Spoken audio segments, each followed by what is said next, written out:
Hello learners, welcome to my channel SN commerce academy. कैसे हैं आप सभी लोग? आई होप आप सब अच्छे होंगे और अपने स्टडी को कंटिन्यू कर रहे होंगे। आज की वीडियो में हम एमबीओ टॉपिक को डिस्कस करेंगे, जिसकी फुल फॉर्म होती है management by objective. Last video में हमने इन सभी टॉपिक को कवर कर लिया था। अगर आपने अभी तक इन वीडियोज़ को नहीं देखा तो आप मैनेजमेंट की प्लेलिस्ट में जाकर चेक कर सकते हो। तो आइए शुरुआत करते हैं एमबीओ टॉपिक की। तो सबसे पहले जो क्वेश्चन है, what is management by objective, meaning of MBO. ठीक है, तो MBO concept develop by Peter F Drucker in his book management behaviour. जो एमबीओ कंसेप्ट था ये पीटर ड्रकर ने दिया था अपनी बुक मैनेजमेंट बिहेवियर में। तो जैसे कि इसके नाम से ही समझ आता है, मैनेजमेंट बाय ऑब्जेक्टिव्स। तो हर फर्म में मैनेजमेंट काम करता है, लेकिन यहाँ पर मैनेजमेंट का एक नया तरीका दिया हुआ है कि आप ऑब्जेक्टिव सेट करो और उसके अकॉर्डिंग अपने मैनेजमेंट के फंक्शंस को परफॉर्म करो। तो management by objective, MBO is a strategic management model. MBO एक कंसेप्ट है, एक मॉडल है जिसके थ्रू आप अपने ऑब्जेक्टिव्स को अचीव कर सकते हो। ठीक है, that aims to improve the performance of an organisation. अगर आप ऑलरेडी ऑब्जेक्टिव सेट कर लोगे और उनके अकॉर्डिंग आपके एम्प्लॉयज, आपके मैनेजर्स मिलकर काम करेंगे, तो इससे आपकी ऑर्गेनाइजेशन की परफॉर्मेंस इंप्रूव होगी। एमबीओ एक बहुत ही आसान टॉपिक है, इसके नाम में ही इसका मीनिंग छुपा है, मैनेजमेंट बाय ऑब्जेक्टिव। तो सबसे पहले आप अपने गोल सेट करोगे, ऑब्जेक्टिव सेट करोगे जिसमें आपके एम्प्लॉयज भी पार्टिसिपेट करेंगे, और उसके बाद आप अपने ऑब्जेक्टिव्स के अकॉर्डिंग अपनी पॉलिसीज, अपनी स्ट्रेटजी को बनाओगे। लिखा हुआ है कि management by objective is a process in which a manager and employees agree on a specific performance goal. तो जो आपके मैनेजमेंट बाय ऑब्जेक्टिव टॉपिक में, एमबीओ में ऑब्जेक्टिव डिसाइड होते हैं, तो उनमें मैनेजर और एम्प्लॉयज दोनों का ही बराबर का रोल होता है। According to the theory, have a say in goal setting and action plan encourage participation and commitment among employees। अगर आप एम्प्लॉयज़ को अपने ऑब्जेक्टिव में शामिल करोगे, ऑब्जेक्टिव डिसाइड करने में उनका पार्टिसिपेट कराओगे, तो वो ऑर्गेनाइजेशन के साथ इंगेज फील करेंगे और अपना बेस्ट आपको देंगे, as well as aligning objective across the organisation. आप इंडिविजुअल ऑब्जेक्टिव को और ऑर्गेनाइजेशन ऑब्जेक्टिव को एक साथ लेकर चलने की कोशिश करोगे। तो एमबीओ में जो ऑब्जेक्टिव डिसाइड होते हैं उन पर मैनेजर एंड एम्प्लॉयज दोनों ही एग्रीड होते हैं, दोनों ही उन पर सहमत होते हैं। आई होप आपको एमबीओ का मीनिंग क्लियर होगा।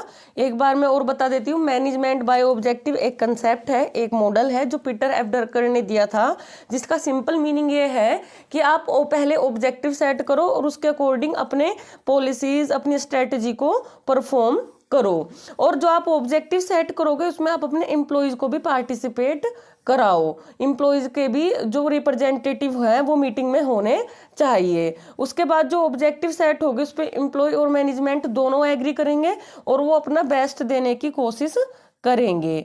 आइए नेक्स्ट स्लाइड पे देखते हैं nature of MBO.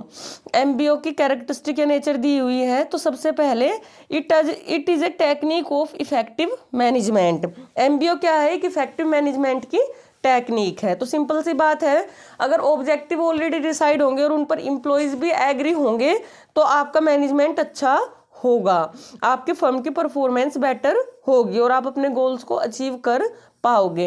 It is a philosophy of management. ये मैनेजमेंट का एक कंसेप्ट है, फिलोसफी है, दर्शन है। ठीक है, नेक्स्ट आपकी जो नेचर है वो है it is a result oriented concept. तो जो एमबीओ है इसमें आप ऑब्जेक्टिव को अचीव करने के लिए काम करते हो, तो ये रिजल्ट ओरिएंटेड कंसेप्ट है। It's nature is participative. ये मैं आपको पहले एक्सप्लेन कर चुकी हूँ कि एमबीओ में आपके एम्प्लॉयज भी पार्टिसिपेट करते हैं और आपके मैनेजमेंट भी पार्टिसिपेट करता है, और उसके बाद ही ऑब्जेक्टिव डिसाइड किए जाते हैं। It is a cluster of management technique.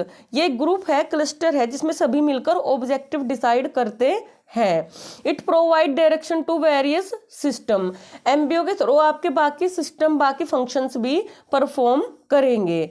Organisation structure, अगर आप एमबीओ के अकॉर्डिंग काम करते हो तो सबको पहले से ही अपनी रोल्स रिस्पॉन्सिबिलिटी पोजीशन क्लियर होती है, तो आपका ऑर्गेनाइजेशन स्ट्रक्चर भी वेल डिफाइन होता है। It is use for effective utilisation of resources, अगर आप अपने ऑब्जेक्टिव क्लियर डिफाइन कर लोगे और अपने इम्प्लॉयज को भी उसमें शामिल कर लोगे और वो भी उन ऑब्जेक्टिव्स के ऊपर एग्री करेंगे, तो आपका काम बेटर होगा और आपके पास जो रिसोर्सेज हैं, फिजिकल रिसोर्सेज, फाइनेंशियल रिसोर्सेज, उनका भी बेटर यूटिलाइजेशन होगा।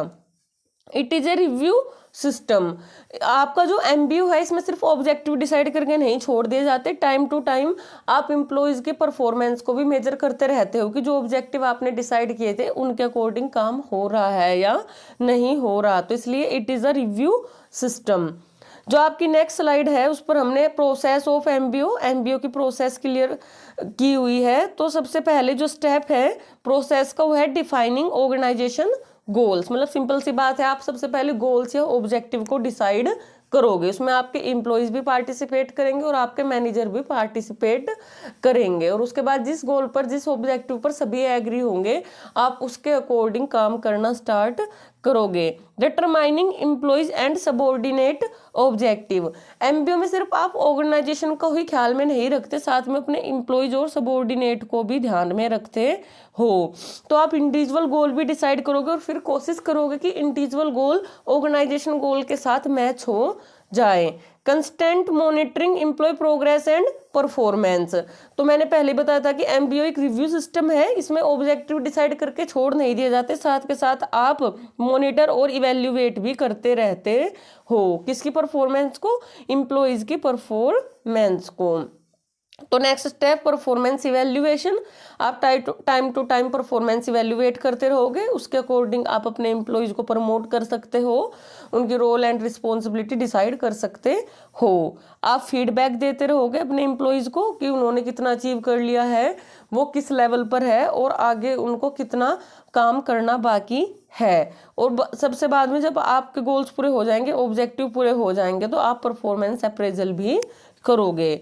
आप जो जिन एम्प्लॉयज ने बेटर परफॉर्म किया है ऑब्जेक्टिव को पूरा करने के लिए, आप उनको रिकॉग्निशन भी दोगे, उसमें आप कुछ इंसेंटिव दे सकते हो या फिर आप उनको प्रमोशन भी दे सकते हो। तो ये आपकी प्रोसेस रहती है एमबीओ की। तो सबसे मेन जिसमें की पॉइंट निकल के आता है वो है कि आप ऑर्गेनाइजेशन के ऑब्जेक्टिव डिसाइड करोगे और साथ में इंडिविजुअल के भी ऑब्जेक्टिव डिसाइड करोगे और सबको साथ लेकर काम करोगे। अगर सबकी सहमति होगी, सब साथ मिलकर काम करेंगे, तो ऑर्गेनाइजेशन बेटर परफॉर्म करेगी और जो एम्प्लॉयज और मैनेजमेंट के बीच हमेशा कन्फ्लिक्ट रहता है वो भी खत्म हो जाएगा।